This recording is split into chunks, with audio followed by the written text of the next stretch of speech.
बोला मोकते फुटिल रबी नूरे मिन्नु रे आला सुबहानल्लाह वल्हम्दुलिल्लाह इल्लल्लाह ला इलाहा ला इलाहा नामेर साथी नमो मिशाइया जारे अल्लाह पाठाइला जी अल्लाह दुस्ता बोले ताहार प्रेमे मौजिला सुबहानल्लाह अल्हम्दुलिल्लाह ला सुबहानल्लाह वल्हम्दुलिल्लाह لا لا إله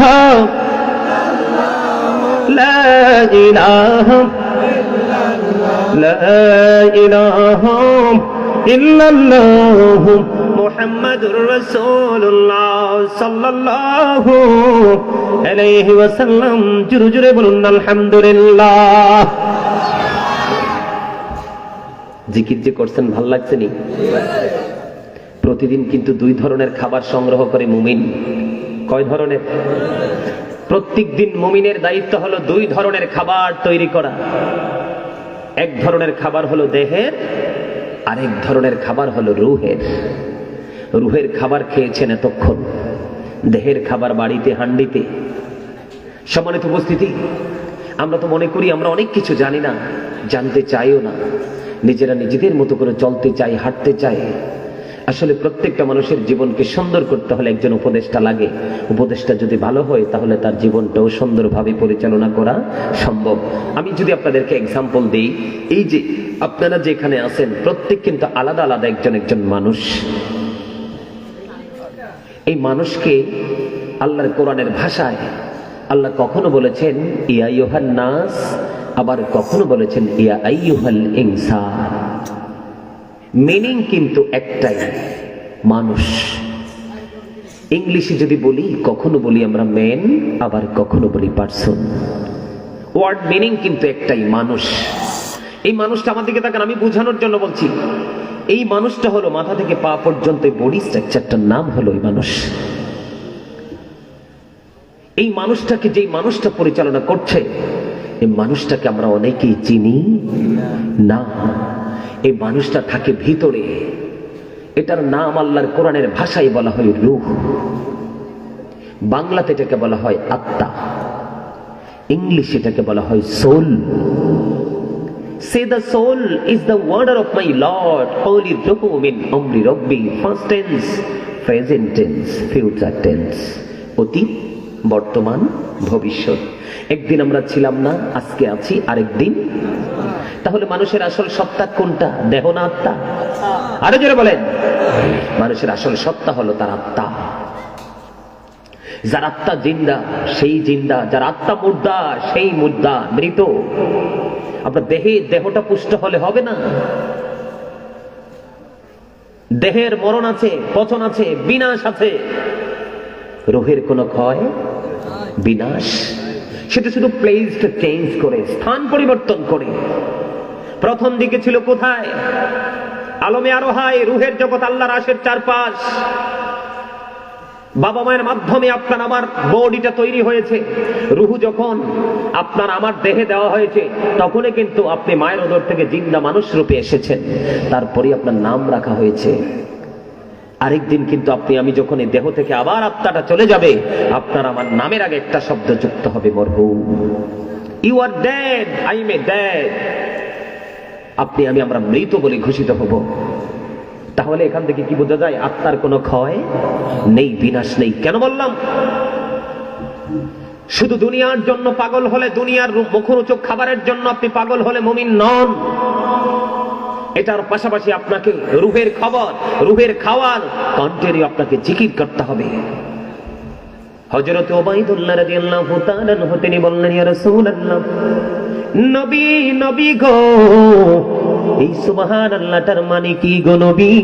আমার নবী বলেছেন এই সুবহানাল্লাহর মানেটা হলো পৃথিবী এবং পৃথিবীর মধ্যে যা কিছু আছে সব কিছুর চাইতে পবিত্র যা, তাই হলো সুবহানাল্লাহ। তার মানে আপনার আমার প্রাণের আল্লাহ, তিনি সব কিছুর চাইতে পবিত্র, ইভেন স্থান থেকেও তিনি পবিত্র, কোন জায়গায় নাই। এখন আপনারা প্রশ্ন করতে পারেন চালাক মানুষ যারা, হুজুর যদি আল্লাহ স্থান থেকে পবিত্র হয়, আল্লাহর সবই আছে, তবে কুদরতি আপনার আমার মতো নয়, আল্লাহর আরশ কেন বানালেন?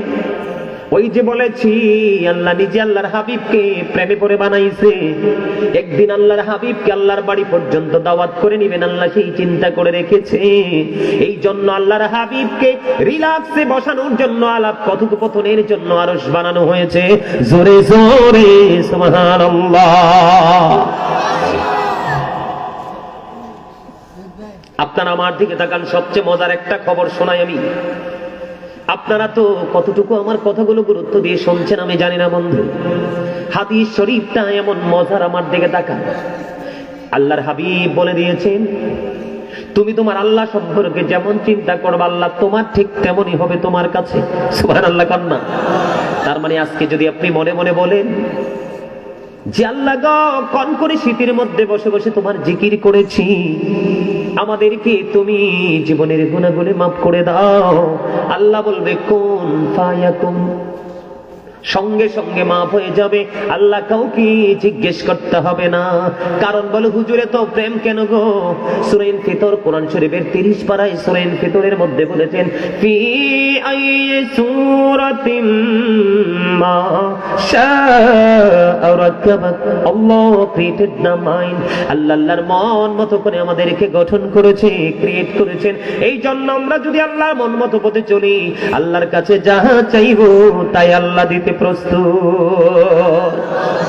সবচেয়ে মজার খবরটা শোনেন। আল্লাহ বলতেছেন, হাবিব আপনি আমার পাগল বান্দাগুলোকে জানিয়ে দেন, কেউ যদি পৃথিবীর জলসায় বসে বসে আমি আল্লাহর জিকির করে, ওই জলসার চাইতে উত্তম জলসায় আমি আল্লাহ আমার বান্দার জিকির করতে থাকি। কেউ যদি 1 বিঘা পরিমাণ আল্লাহর দিকে জিকির করতে করতে এগিয়ে যেতে চায়, এগিয়ে যায়, আল্লাহ বান্দার দিকে 1 গজ পরিমাণ এগিয়ে আসে। কেউ যদি জিকির করতে করতে আল্লাহর দিকে 1 হাত পরিমাণ এগিয়ে যায়, আল্লাহ আল্লাহর বান্দার দিকে 2 হাত পরিমাণ এগিয়ে আসে। আল্লাহর হাবিব বলে দিয়েছেন, উম্মত তোমরা সবাই শুনে রেখো, আল্লাহ রাব্বুল আলামিন আল্লাহর বান্দাকে কন্ডিশন দিয়ে দিয়েছেন, কোন বান্দা জিকির করতে করতে যখন হেঁটে হেঁটে আল্লাহর দিকে যায়, আল্লাহ বলেন আমার বান্দা সারা জীবন আমাকে খুঁজলেও আমাকে খুঁজে পাবে না, আমি আমার বান্দার দিকে দৌড়ে এসে ধরা দিই। তাহলে আল্লাহর প্রিয় হতে হলে কিছু কন্ডিশন মানতে হবে। আমি একটু আগে দেহ এবং আত্মার কথা বলেছি। বন্ধু, দেহের সকল আচরণ মানুষ দেখে, আত্মারটা শুধু আপনি নিজে অনুভব করতে পারেন।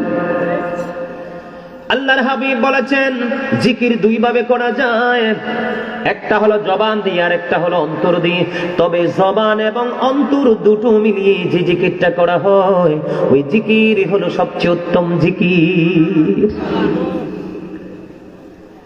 প্রত্যেকটা যন্ত্রকে ক্লিয়ার করার একটা মেশিন থাকে, থাকে কিনা বলেন? যেমন আমি যদি আপনাদেরকে কি বলবো, এই যে আপনার সামনে মসজিদ, মসজিদে ঢুকে দেখলেন শুকনো ময়লা, তখন আপনি কি করবেন? যদি আপনি বুদ্ধিমান হন, শুকনো একটা ঝাড়ু দিয়ে ময়লা পরিষ্কার করে দিবেন। তার মানে মসজিদের ময়লা পরিষ্কার করার জন্য হলো শুকনো ঝাড়ুটা হলো যন্ত্র।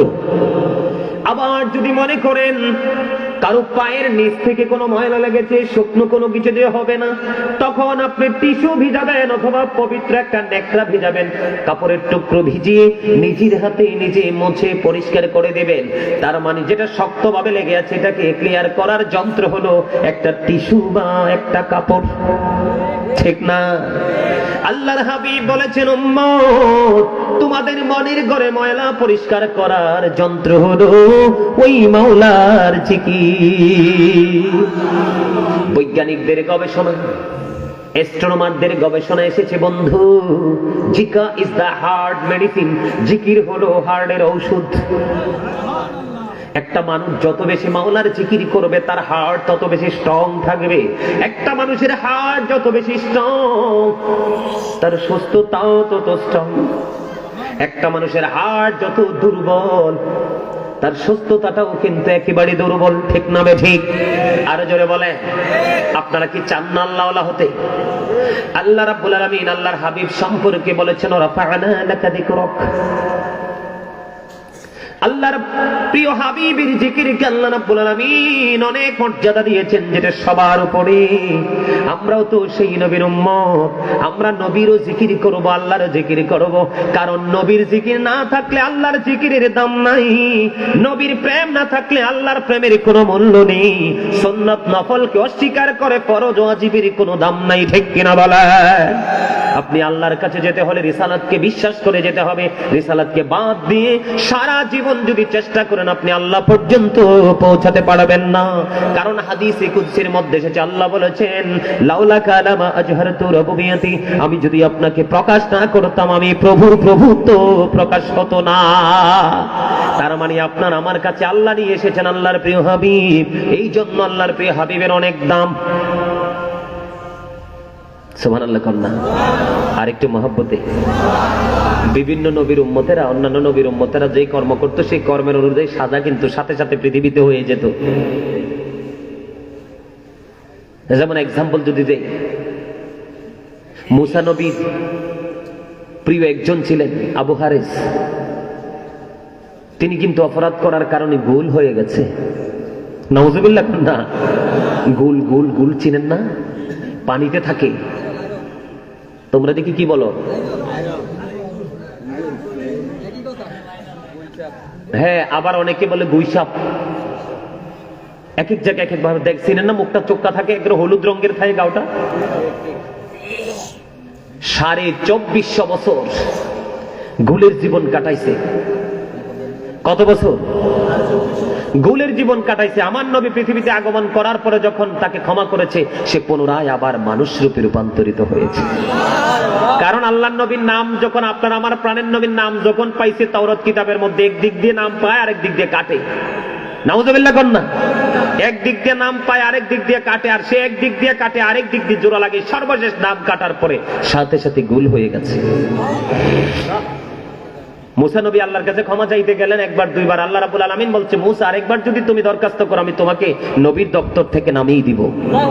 আল্লাহু আকবার বলেন না? আমরা সেই নবীর উম্মত। কেন বুঝেন না? আমাদের দাম যে কত বেশি, মর্যাদা যে কত বেশি, কল্পনাও করা যায় না। কিন্তু আমরা এতটা নিচু লেভেলের মানুষ হিসাবে নিজেদেরকে প্রস্তুত করেছি, যেটা ভাবলেও ভাবার কোনো শেষ নাই। বেশি বেশি করে বন্ধু জিকির করতে হবে। অন্যতম একটা জিকির হলো বন্ধু নামাজ। জিকিরের ফজিলত যদি আমি বলি, হাদিস শরীফের মধ্যে এসেছে, আল্লাহর হাবিব বলে দিয়েছেন আসসালাতুল খামস ওয়াল জুমআতু ইলাল জুমআ ওয়া রমাদানু ইলা রমাদান মুকাফফিরাতুল লিমা বাইনাহুন্না ইযা তুনিবাতিল কাবাইর। পৈয়াবাড়ি কেন্দ্রীয় জামে মসজিদ প্রাঙ্গণের মানুষ, আমার ভাই, আমার বাবারা, আমার মা বোনদেরকে ডেকে ডেকে বলবো, হৃদয় করে শোনো। আল্লাহর হাবিব বলেছেন সালাতুল খামস, 5 ওয়াক্ত নামাজ। আমার দিকে তাকান, জিকিরের কথা বলছি আমি। শ্রেষ্ঠ জিকির হলো নামাজ। আল্লাহর হাবিব বলে দিয়েছেন ফজরের পরে জোহর পর্যন্ত গ্যাপ আছে না নাই? জোহর থেকে আসর, আসর থেকে মাগরিব, মাগরিব থেকে ঈশা, বিশাল একটা গ্যাপ আছে। আল্লাহর হাবিব বলেছেন তুমি যখন 5 ওয়াক্ত নামাজ ঠিকঠাক মতো পড়বা, তাহলে তোমার মাঝখানে গ্যাপে যে গুনাহগুলো হবে এগুলো মাফের জন্য যথেষ্ট হয়ে যাবে। ওয়াল জুমআতু ইলাল জুমআ, একটা জুমা থেকে আরেকটা জুমা, এই জুমা পড়েছো আরেকটা জুমার জন্য তুমি অধীর আগ্রহে আছো। জুম্মার দিনটা কবে আসবে? হুজুর স্পেশাল আলোচনা করবে, এটা কখন পাবো? এক জুমা থেকে আরেক জুমার মাঝখানে যে আপনার গুনাহ হচ্ছে, এই গুনার কাফারা হয়ে যাবে 2 দিকের জুমার কারণে। জুমার দিন হলো সাইয়্যিদুল আইয়াম, শ্রেষ্ঠ জিকিরের দিন, যেটা ঈদুল ফিতর ঈদুল আজহার দিনের চাইতেও দামি। ও রমাদানু ইলা রমাদান, এক রমজান থেকে আর এক রমজানের মাঝখানে একটা বড় ফাঁক আছে না নাই? এইদিকে 30 দিন রোজা, ওইদিকে 30 দিন রোজা, কয়দিন? 60 দিন মাইনাস হয়ে গেল। 360 দিনই যদি এক বছর ধরি, তাহলে আমাদের আরো অবশিষ্ট আছে 300 দিন। এই 300 দিনের মধ্যে আপনি যেই গুনাহ করবেন, গুনার কাফফারা হয়ে যাবে যদি যথাযথভাবে দুই দিকের রোজাটা আপনি রাখতে পারেন। তবে শর্ত হলো মুকাফফিরাতুল লিমা বাইনাহুন্না ইযা তুনিবাতিল কাবাইর। শর্ত হলো ইচ্ছাকৃত কবিরা গুনাহ থেকে আপনাকে আমাকে বেঁচে থাকতে হবে। মজার খবর না? ওমা দুর্বল হয়ে গেছে, কথা বলেন না কেন? খবর মজার না? আরেকটা খবর দেই, আপনাদের এদিকে গাছ গাছ আছে তো, দেখা যায় অনেক গাছ গাছালি আছে। শীতের দিনে আপনাদের এলাকায় এই পইয়াবাড়ি এরিয়াতে আপনার গাছের পাতা ঝরেনি না? সব থাকে? সব গাছের পাতা ঝরে না, তাল গাছের পাতা কি ঝরে? এটা সুযোগ বুঝছে একটা বাইল ঝরে পড়ে। নারকেল গাছেরটাও সুযোগ বুঝছে ঝরে, ঠিক না? এমন কিছু স্ট্রং গাছ আছে, এগুলো সহজে পাতা ঝরে না, সময় হলে ঝরে। তবে যে নরমালি যে বৃক্ষগুলো আছে সবগুলোই তার পাতাকে ছেড়ে দেয়, শীতের কারণে শুষ্ক হয়ে ঝরে পড়ে।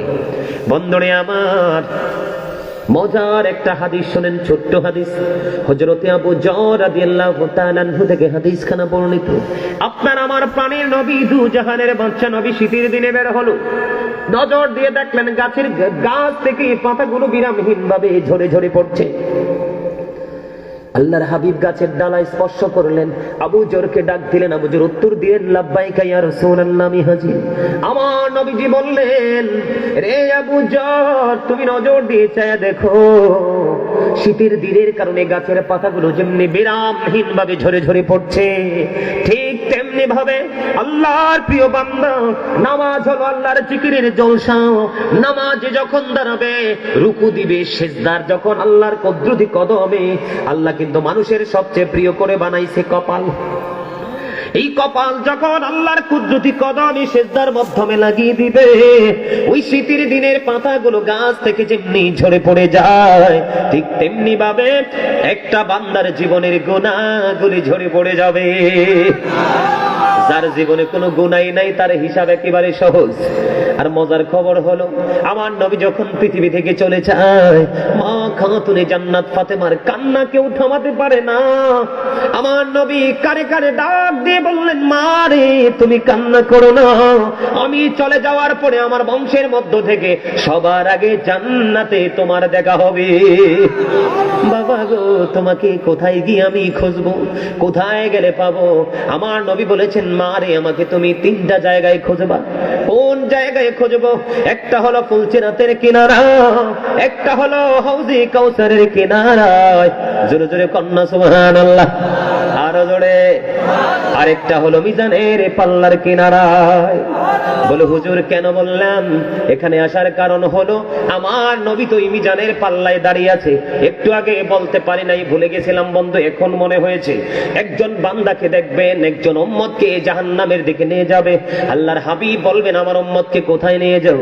নেক এবং বদের ওজনটা মাপকাঠি করা হয়েছে, সে পাপী, তার ঠিকানা জাহান্নাম।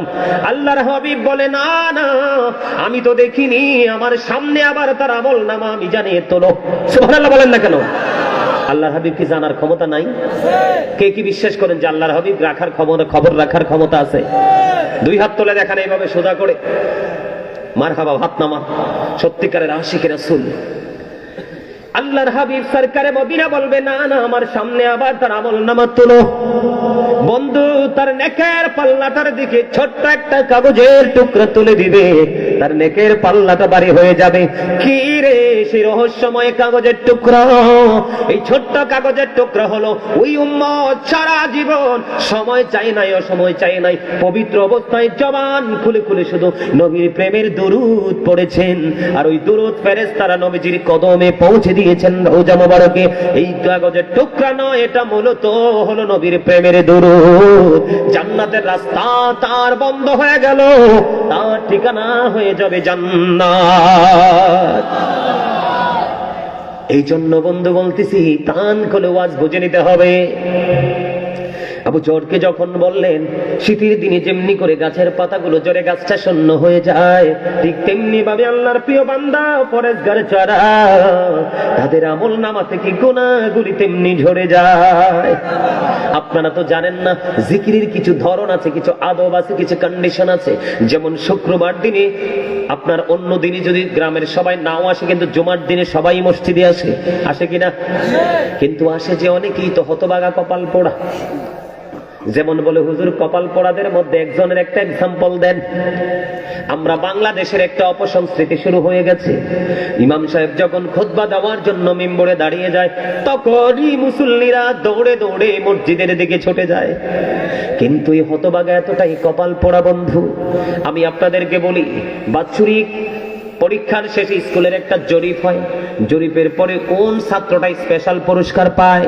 যেই ছাত্রটা রীতিমতো উপস্থিত, ক্লাসে পড়া দিয়েছে, আদব শৃঙ্খলার দিক দিয়ে উন্নতি হয়েছে, পরীক্ষার রেজাল্ট সে ভালো করেছে, সব বিবেচনায় তাকে চ্যাম্পিয়ন করা হয়। বন্ধু, সবই থাকলো, কিন্তু হাজিরা খাতায় নাম নাই, স্টুডেন্ট বলে গণ্য হবেননি।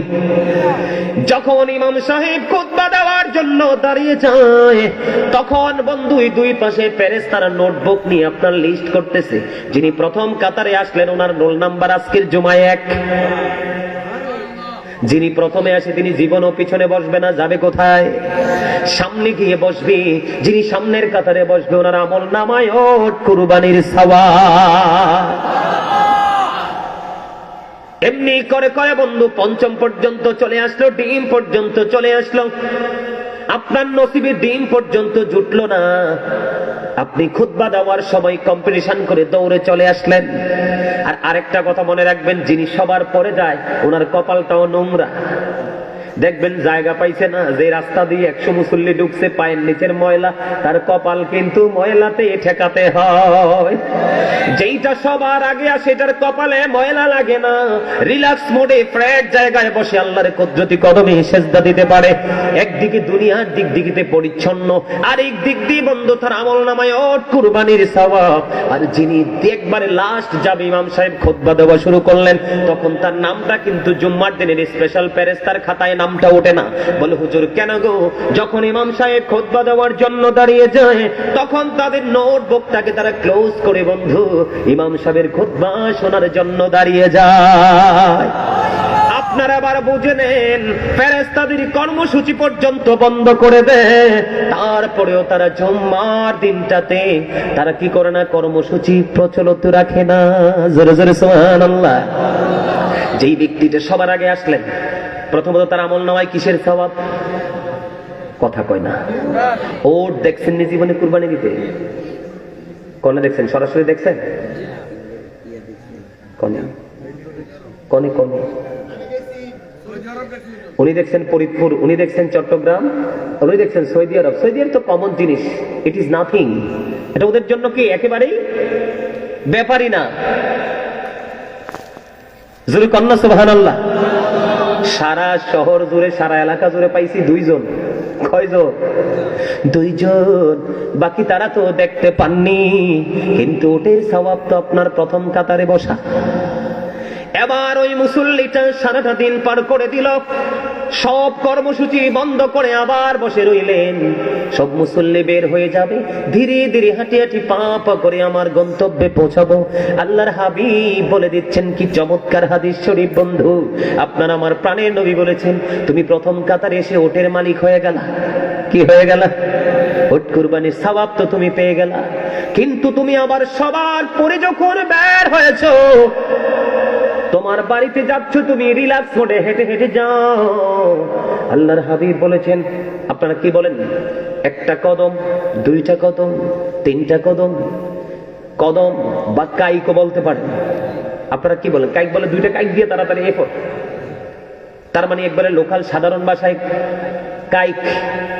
আল্লাহর হাবিব বলেছেন, উম্মত তুমি সবার আগে মসজিদে এসেছো আল্লাহর জিকির করার জন্য, সবার পরে মসজিদ থেকে তুমি বের হয়েছো। তুমি বাড়ি যাইতে তোমার যতগুলো কদম লাগবে, প্রত্যেকটা কদমের বিনিময়ে আলাদা আলাদা করে তোমার আমল নামায় 1 বছরের নফল ইবাদতের সওয়াব দেওয়া হবে। তাহলে জিকির শুধু করলেই হবে না, জিকিরের কন্ডিশন, জিকিরের আদব আমাদেরকে বুঝে নিতে হবে। কথা কি বুঝে আসছে আপনাদের? একদিন যেহেতু চলে যেতে হবে, থাকতে পারবো না, তাহলে সেই জায়গায় যাওয়ার বাজারটা আমাদেরকে করতে হবে। ঠিক না ঠিক? আরো জোরে বলেন। তাবারুক আছে আপনাদের মাহফিলে? তাবারুক নাই? নাই নাই? একদম ভালো কাজ করছেন, একদম ঠিক আছে। নাইলে আজকে যুদ্ধ হইতো এখানে, ঠিক না? তাবারুক নিয়ে কি হইতো? যুদ্ধ হইতো। সম্মানিত উপস্থিতি, আর আলোচনা করব না, তবে শেষ করার আগে আরেকটু কথা বলবো যুবকদের উদ্দেশ্যে।